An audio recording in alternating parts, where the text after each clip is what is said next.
Bienvenue dans Nouveau Modèle, le podcast sur la mode responsable et engagée. Cet épisode est différent de ce que vous avez l'habitude d'entendre sur le podcast. Il y a plus de 20 jours, une décision radicale a bouleversé nos vies. Il y a plus de 20 jours, on nous demandait de rester confinés, enfermés dans nos appartements ou dans nos maisons pour sauver des vies. D'un côté, une mesure très simple, de l'autre, une situation tellement compliquée. Et nous ne vivons pas toutes et tous le confinement de la même façon. Il y a celles et ceux qui sont en première ligne, qui doivent continuer de travailler pour nous soigner et nous nourrir. Il y a celles et ceux qui ont des enfants ou qui n'en ont pas, qui ont une entreprise ou qui se retrouvent au chômage partiel. Dans cet épisode, vous entendrez plusieurs voix, des vies différentes, qui ont basculé il y a plus de 20 jours. Une interne en médecine, des chefs d'entreprise, une étudiante et même un petit garçon de 8 ans. Toutes ces personnes partagent avec nous leur quotidien et leurs réflexions sur l'instant présent et sur ce qui nous attend après ce confinement. Je vous souhaite une très bonne écoute. Coucou Chloé, c'est Sophie à l'appareil. Écoute, je t'envoie ma petite note vocale sur le fil. Bonjour Marion, donc petit point sur la situation actuelle. Aujourd'hui nous sommes au jour 17. Bonjour Chloé, c'est Salomé. Je réponds à ton appel de note vocale par rapport à nos réflexions sur le confinement que nous sommes en train de vivre actuellement. C'est Camille Legal, cofondatrice avec Laure Betch de Fairly Made. Le temps du confinement, pour nous, c'est vraiment le temps de la formation. Alors salut Chloé, salut à tous. Donc c'est Sarah, cofondatrice de Salut Beauté. C'est assez incroyable de voir nos méninges se mettre en route et pour essayer de trouver des manières de faire face, des manières de continuer tant bien que mal nos activités. Bonjour, je m'appelle Mona et je suis la cofondatrice de Rissab Paris. Aujourd'hui on est jeudi 19 mars 2020. Aujourd'hui on aurait dû lancer notre boîte, mais ça a été annulé. On est tous touchés et impactés d'une certaine manière par cette crise sanitaire qui en est devenue profondément économique. La situation est compliquée, beaucoup disent même qu'elle est dramatique, mais je sais pas. Moi, j'ose rester positif. J'ai l'impression que quelque chose de grand va se passer après tout ça, qu'on va tous ressortir dans les rues, comme le jour où on a gagné la Coupe du Monde, parce qu'on aura gagné ensemble. Il fera beau et on sera tous souriants et solidaires, heureux, beaux et pleins de vie. On en ressortira tous un peu changés. On aura pris conscience du prix de la liberté, de la valeur inestimable de la bonne santé, du précieux de pouvoir voir ses amis, aller dormir chez son amoureux ou encore voyager librement. Je crois qu'on aura pris conscience de tous les privilèges de notre quotidien habituel ici, et on aura pris conscience de la valeur de vivre dans un pays qui n'est pas en guerre. Il y a 3 semaines, moi j'étais comme tout le monde, je croyais que c'était comme les talibans ou Daesh, il fallait continuer de vivre pour pas être atteint. C'était donc complètement con. Après l'allocution du président, je me suis dit qu'en fait c'était quand même grave. Donc on a commencé à mettre en place un système où chacun irait chercher l'autre pour éviter les transports. Et puis en fait finalement j'ai décidé de tout fermer. Et donc le lundi 16, j'avais tout fermé. J'ai mis tout le monde au chômage technique.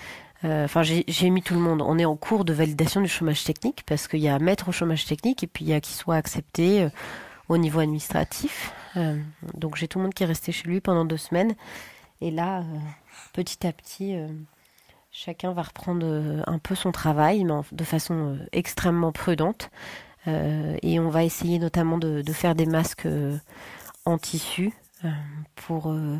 pas pour le personnel qui est en contact avec des personnes atteintes de coronavirus, mais d'autres personnes qui pourraient être atteintes et qui ont besoin de masques et qui n'ont pas de masque papier, masque jetable. Donc voilà, moi j'ai de la chance, je suis à la campagne avec mes enfants. Je dis j'ai de la chance, mais moi dans la vie ce que j'adore c'est travailler et on ne cesse de me répéter mais c'est cool, tu peux profiter de tes enfants, t'es en vacances, du coup toi t'as pas de boulot. Mais en fait c'est l'angoisse pour moi. J'ai 2 boîtes. J'ai une boîte de robes de mariée où les mariages sont décalés jour après jour. Et j'ai un atelier avec des responsabilités, des employés. J'ai 3 employés et demi, on va dire. Et j'ai aussi du chiffre d'affaires à faire rentrer. Donc pour l'instant, je pense pas à la suite. J'essaye de pas paniquer. Je suis passée par tous les stades. Je suis passée par la colère, le déni, la peur. Et puis là, je suis dans l'acceptation. Et du coup, j'essaie de réfléchir à comment je vais pouvoir continuer d'avancer et je suis en train de mettre tout en place pour pouvoir dérouler dès qu'on pourra retravailler. Donc voilà, moi mon questionnement du moment c'est si je décide de retourner travailler, je pourrais pas revenir voir mes enfants, donc est-ce que est-ce que j'accepte suffisamment d'être une mauvaise mère et de m'éloigner de mes enfants pendant un certain temps pour mon travail et j'accepte cette situation ou pas. Donc voilà. Alors clairement, la première semaine, beaucoup d'incertitudes, beaucoup de lâcher prise et beaucoup de réorganisation de mon quotidien. Par défaut, mettre de côté mon travail. J'ai dû gérer les enfants du matin au soir, l'école du matin au soir, gérer les repas, gérer l'organisation de la maison. Enfin bref, j'ai dû vraiment me réinventer. Disons que le samedi et le dimanche est devenu l'organisation toute la semaine, donc ça a été très compliqué. Moi j'avoue que je passe par des hauts et des bas, voilà. Donc là je suis plutôt sur un haut, j'essaye d'accueillir mes émotions qui sont loin d'être évidentes. On sort très très très très très peu, vraiment pour se nourrir, donc voilà. On a appris aussi à lâcher prise sur certains trucs. Alors après, d'avoir des enfants, c'est une richesse aujourd'hui, moi je trouve, puisque ils m'apportent vraiment, ils me permettent en tout cas de couper avec ce qui se passe, la dure réalité. Par contre, ça nous pompe une énergie de dingue, quoi. Faut vraiment tout faire dans une journée et être au taquet tout le temps. Donc, ce qui est essentiel, c'est vraiment des nuits de sommeil. Voilà, une bonne nuit de sommeil. Donc, j'avoue que moi, le matin, au lieu d'être réveillée à 7h comme avant, je suis plutôt réveillée à 8h30. Voilà. Bonjour, je m'appelle Benjamin, j'ai 32 ans et je suis associé d'une TPE. Donc moi, ma problématique, elle est double, hein, dans ce confinement. Elle est d'une part parce que je me retrouve sans emploi, ce qui est la première fois de ma vie. Donc j'avoue que c'est pas une sensation que je pensais avoir un jour, surtout que quand je me suis lancé dans l'entrepreneuriat et que j'ai rejoint une entreprise qui existait déjà, je m'étais dit que tout irait bien, que j'avais des certitudes et aujourd'hui c'est plus trop le cas, même si on n'est pas à plaindre. C'est plus sur l'aspect personnel parce que mes journées sont un petit peu vides et ne travaillant pas et n'ayant pas en plus la présence des proches, c'est vrai que c'est pas tous les jours évident. Barbara, interne en médecine, et ce confinement a beaucoup bouleversé ma vie. D'abord au niveau professionnel, parce que on est beaucoup sous pression, on n'a pas forcément beaucoup plus de travail où je suis dans une région où on est encore peu touché par le Covid-19, mais parce que les patients ont d'autres demandes et sont très inquiets, donc on rentre chez soi avec cette inquiétude, cette pression, tous ces questionnements. Donc quand on vit seul dans 30 mètres carrés et que toute la journée on entend parler du Covid-19, du confinement, c'est un peu difficile à gérer. Mais j'arrive quand même à rester optimiste sur des choses du quotidien. Voilà, les entraides qu'on a. Nous, internes, on est mobilisés dans d'autres endroits pour aller aider et soutenir. Donc il y a quand même un développement d'altruisme mais à petite échelle comme d'habitude. Donc voilà. On voit tous, ça nous pousse tous à être à réaliser que voilà, on dépend tous des uns des autres et que ce qu'on fait quelque part a une conséquence à l'autre bout de la planète et ouais, c'est fort. J'espère en fait que ça permettra de faire éclore de très belles initiatives on en voit déjà dès aujourd'hui. On se rend tellement plus compte de l'important, ouais, de vraiment ce qui compte vraiment. Pour l'instant, je suis plus dans l'espérance que la certitude. Tout ce que je souhaite, c'est que on ressorte grandi et plus sain d'esprit et de corps aussi, pourquoi pas. Mais bon, au moins sain d'esprit, ce sera un bon début. Après cette période, et on se retrouvera les bras grands ouverts et on se fera de gros câlins tous en comprenant et en se rendant compte à quel point c'est important. Bonjour, je m'appelle Zoé Le Boucher, j'ai créé la marque de tailleur Admise Paris. Là, je vous donne mes impressions sans préparation aucune. Et je crois que j'espère que ça va faire changer les mentalités des consommateurs. Et il est vrai que nous, avec Admise et avec la crise que nous traversons, je me rends compte en fait de l'importance du fait de fabriquer tous nos tailleurs en France et de faire bien les choses. Et je m'en rendais pas bien compte parce que pour moi c'était naturel. Et là en fait quand je vois tout ce qui se passe dans le monde, je me dis que finalement cette proximité, cette façon de fabriquer local, en fait ça a beaucoup plus de sens. Et c'est beaucoup plus important que ce que j'imaginais.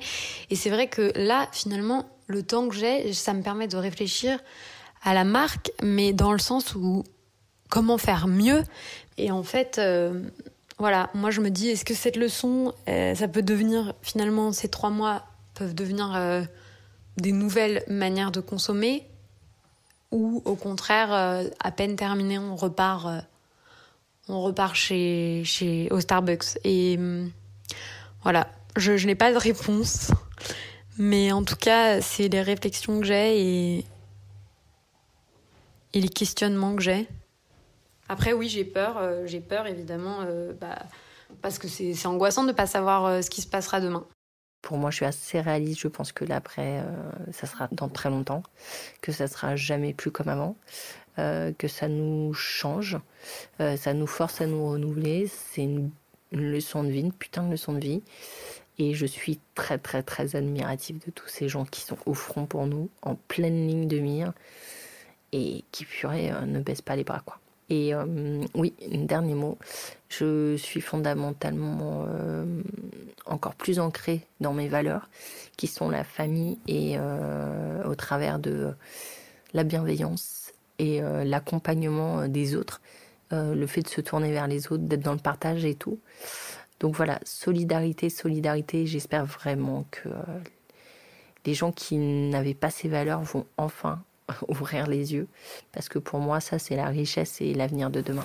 Pour la fin du confinement, et même la fin de la crise, j'espère qu'on va remettre vraiment l'humain au centre.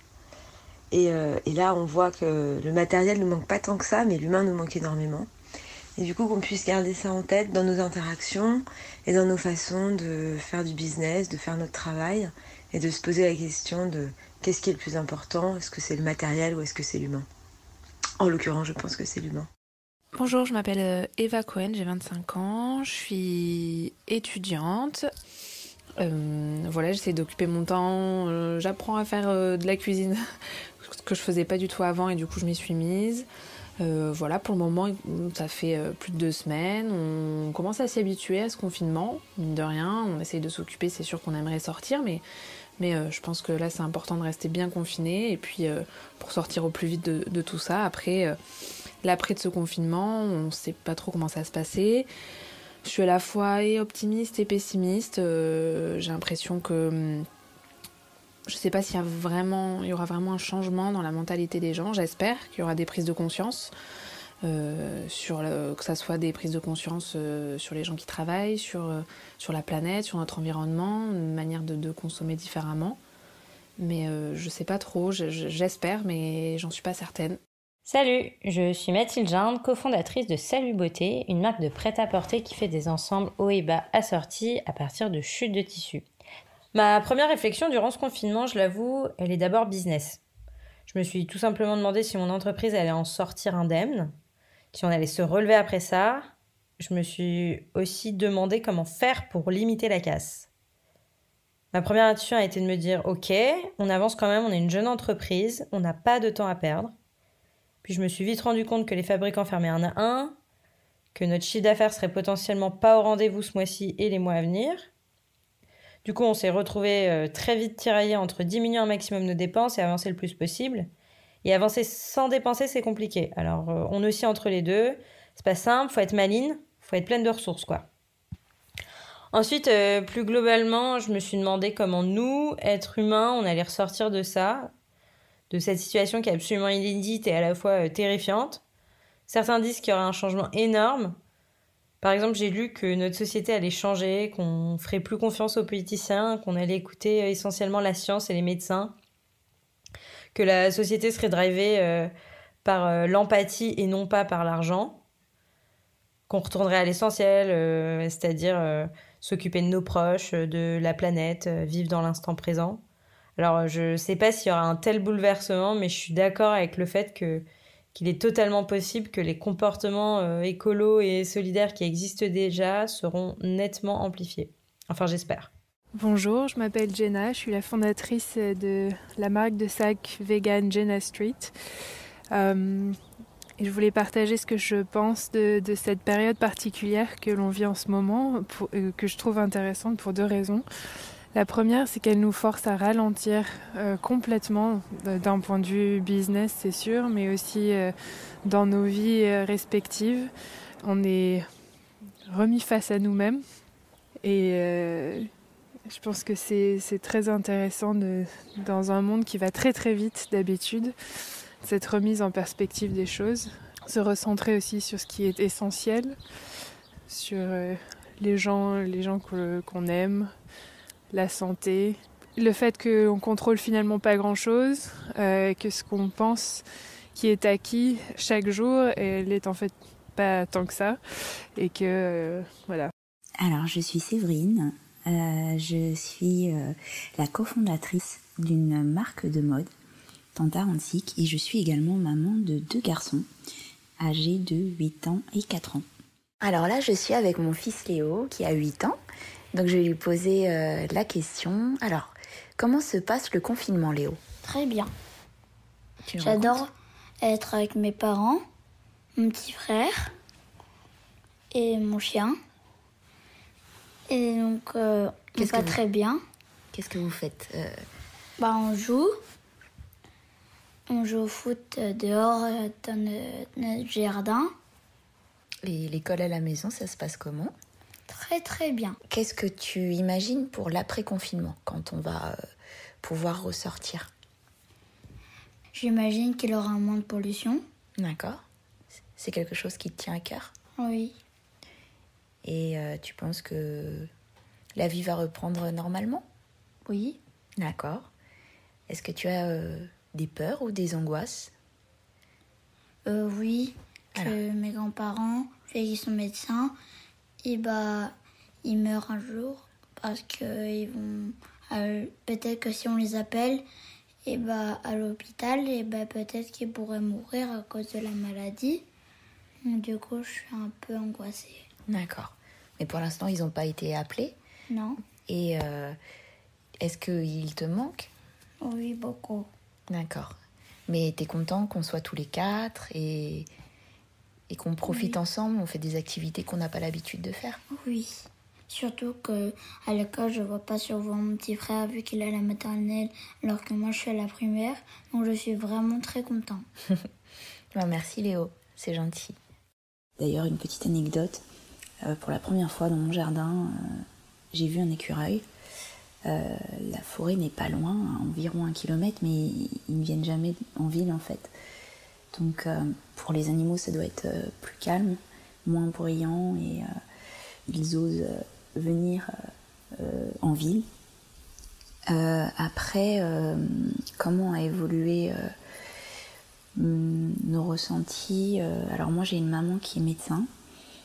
J'ai des amis médecins, j'ai travaillé pendant plus de 10 ans dans le secteur médical, donc forcément je connais beaucoup de personnes confrontées directement au virus.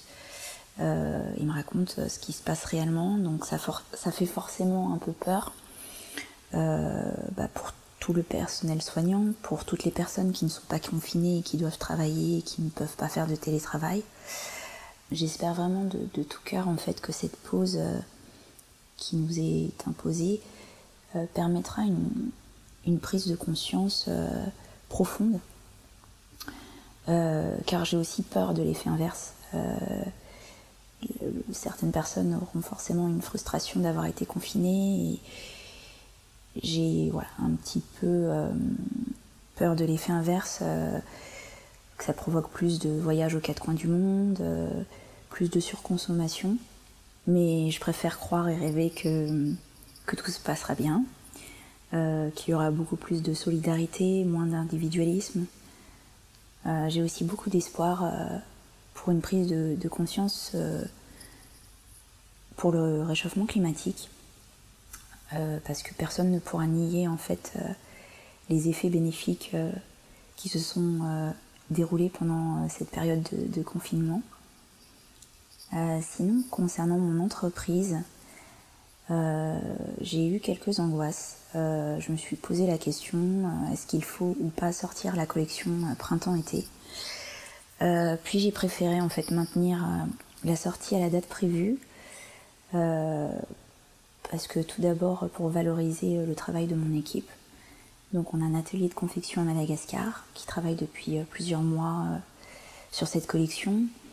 Et comme nous proposons uniquement des pièces en précommande, quand les gens auront le cœur à passer commande, nous serons déjà prêts, donc notre e-shop est déjà opérationnel. J'ai plutôt tendance à voir le verre à moitié plein, donc j'espère de tout cœur qu'il y aura une prise de conscience globale dans différents domaines comme l'éducation, la santé et l'écologie. Bonjour, donc c'est Régis, 33 ans, j'habite à Paris. Durant ce confinement, j'ai également eu la chance, ou pas, de fêter mon anniversaire. Donc c'était assez atypique et original d'avoir mes amis via FaceTime, Skype ou autre pour les voir. Et également donc avoir la famille pour fêter tous ensemble et trinquer à cette nouvelle bougie. Donc voilà, je pense que je m'en souviendrai de cet anniversaire de mes 33 ans. Maintenant pour les choses à venir quand le confinement s'arrêtera, j'espère que la fameuse phrase de moins mais mieux continuera à s'appliquer. Je suis quand même assez optimiste sur la suite des événements et j'espère que ce sera une prise de conscience générale et que chacun pourra continuer à bien agir à la fois pour la planète et pour autrui. Point positif, je dirais, c'est bon pour la planète. La planète reprend ses droits, la nature reprend ses droits également. On a moins de pollution, les gens consomment de moins en moins, donc plus d'avions, plus de consommation de masse. Donc je dirais que ça, c'est vraiment le point positif et j'espère que tout le monde en tirera une leçon et se dira vraiment qu'on peut consommer moins et plus intelligemment. On se rend compte qu'on a besoin vraiment de peu de choses. Puisque là, moi, ma seule occupation, c'est clairement de faire les courses et de faire des nouvelles recettes. En fait, je me rends compte que je ne dépense rien. Donc, c'est-à-dire, je dépense beaucoup moins également en achat de fringues ou autres. Et en fait, on se rend compte qu'on n'en a pas besoin. On n'en a pas besoin pour vivre, on n'en a pas besoin pour se sentir bien. Moi, j'avais envie de parler un petit peu d'abord de cette notion d'enfermement, de ce confinement, parce que c'est vrai qu'au début du confinement, moi j'ai eu très peur pendant plusieurs jours, et c'est vrai que ce confinement, au démarrage, ça peut conduire à la peur ou parfois à la révolte, et je vois encore parfois de nombreuses réactions de personnes qui sont vraiment dans cette émotion-là.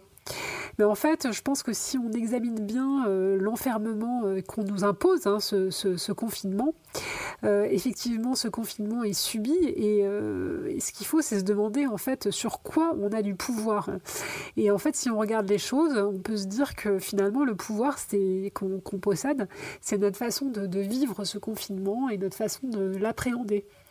Du coup, j'invite vraiment chacun à penser à cela et à se demander comment je peux vivre cette période, comment je veux la vivre et qu'est-ce que je veux en faire et est-ce que je peux pas la transformer en quelque chose de très positif. Est-ce que je veux le vivre comme une période où je suis toujours en stress, où je me fais dépasser par des kids, où je cours après le temps pour bosser, où je m'engueule avec mon compagnon, où je suis fatiguée, où voilà, c'est difficile. Ou bien est-ce que je peux pas me dire que ce moment, c'est un peu une fabuleuse opportunité, en fait, une sorte de temps de recentrage, un moment de se recentrer sur sa famille ou sur son cocon, de passer du temps pour soi et pour les autres, de passer du temps ensemble, aussi de se recentrer intérieurement, pourquoi pas un moment de réflexion pour savoir où je veux aller et aussi ce que je peux faire et me demander si je suis dans la bonne direction dans ma vie. Et puis, je me dis que c'est aussi un moment pour prendre le temps d'observer, de s'émerveiller de petites choses. On n'est plus dans cette course perpétuelle qui nous empêche de voir les choses. Et on peut enfin apprécier le silence, les oiseaux qui chantent, parce que maintenant on les entend, avant on ne les entendait pas. Ou encore un coucher de soleil sur les toits de Paris, par exemple, puisque moi je vis à Paris. Et en fait, moi j'ai envie de profiter de ce temps-là pour prendre soin de moi. Parce que je pense que prendre soin de soi, c'est essentiel. C'est aussi prendre soin de la planète et qu'on ne sauvera pas la planète si on ne commence pas d'abord par faire attention à soi. Et au final, changer des petites choses en soi, c'est aussi commencer à changer le monde. Voilà, donc est-ce que c'est dans ma vie quotidienne à 100 à l'heure que je suis le plus libre, ou bien est-ce que c'est dans le confinement où j'ai enfin du temps pour moi et pour les autres que je le suis ? Voilà, on peut se poser la question, se demander si on ne peut pas changer notre regard et notre prisme. Et du coup, voilà, je me pose la question de qu'est-ce qui va se passer demain et comment nous, en tant que citoyens, on peut faire en sorte que ce qu'on vit aujourd'hui du point de vue environnemental devienne finalement une réalité et comment tous ensemble, on peut transformer les choses pour que notre planète de demain, qu'on l'écoute un petit peu et qu'on finisse par l'écouter. Merci infiniment à toutes ces personnes qui ont participé à cet épisode de Nouveaux Modèles et merci à Thomas Langlin, notre ingénieur du son. Si vous aimez l'émission, dites-le moi avec des mots doux et des étoiles sur vos applications préférées et parlez-en autour de vous, c'est ce qui m'aide le plus à faire connaître le podcast. Pour ne louper aucun épisode, rejoignez-nous sur Facebook, Twitter et Instagram @nouveaumodèle.podcast. Je vous dis à très bientôt pour rencontrer un nouveau modèle.